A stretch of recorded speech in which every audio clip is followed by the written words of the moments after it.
Hello everyone! I went to the orchid show last weekend and added some new orchids to my collection. Yay! I'd like to talk about my new additions today, as well as my mysterious dendrobium. First comes first. This is the first orchid I purchased at the show. This orchid caught my attention with its name tag. It is DiaCattleya, which is now called Caulocattelya, Chantilly lace Twinkle, crossed between Cattleya eldorado and Caulothrone bicornutum. Hopefully, I pronounced it right. Honestly, I've never heard about this genus Caulothrone. Interesting thing about this genus is that it has a hollow pseudobulbs that house ants, which sounds scary. But I'd like to grow this orchid because not only for the flowers, but this beautiful curly leaves on the pseudobulbs. This orchid is mounted on a tree stump in a plastic basket, which will be very hard to minimize root damages when repotting, as you see. And it already has 2 new growths, here and here. Hopefully I can manage to rebloom this orchid anytime soon. Let's move on to the second orchid. This is Phalaenopsis tetraspis C1. I know many of you already have this orchid, and I love it too. This one came with one flower spike in sphagnum moss, which seems to need repotting soon. What I like about this orchid is its display is always different with less or more red and white colors on the flowers. The next is Phalaenopsis stuatiana variety nobili. Phalaenopsis stuatiana is usually white in color. Some people say this yellow variety is rare and very useful for breeding. As you know, Phalaenopsis is one of my favorite orchid genera, so I may consider to hybridize some phals with this one. Just an impulsive thought. It came with a flower spike, so we will see beautiful, fragrant flowers soon. I'll give you an update when it blooms.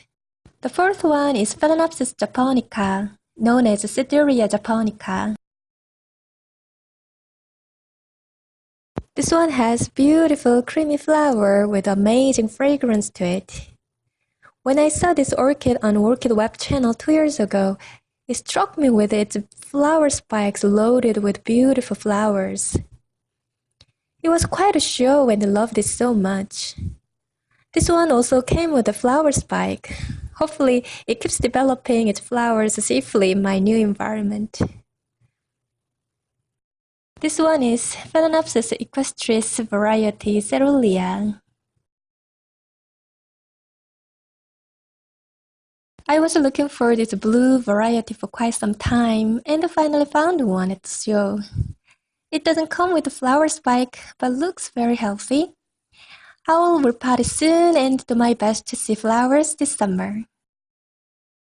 This one is LC Mini Purple Blue Queen.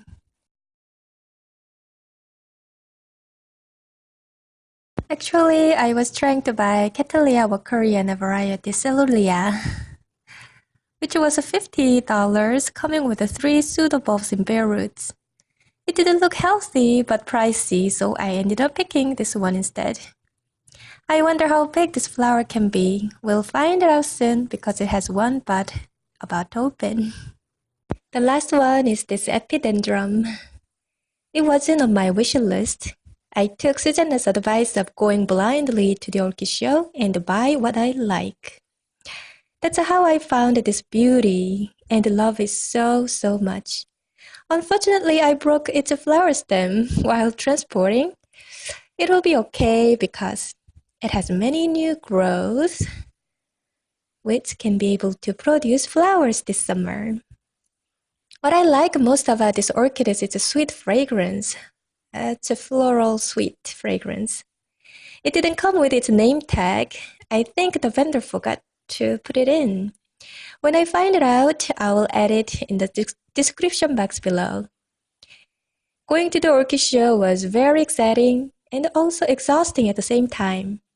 What I learned at the orchid show was when you buy orchids, you better buy something you really like, not only relying on someone's recommendation.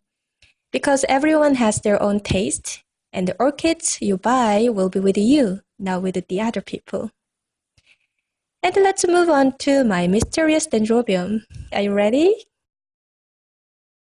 Here is my mysterious dendrobium. There are good news and bad news. Bad news is my dendrobium still remains in mystery.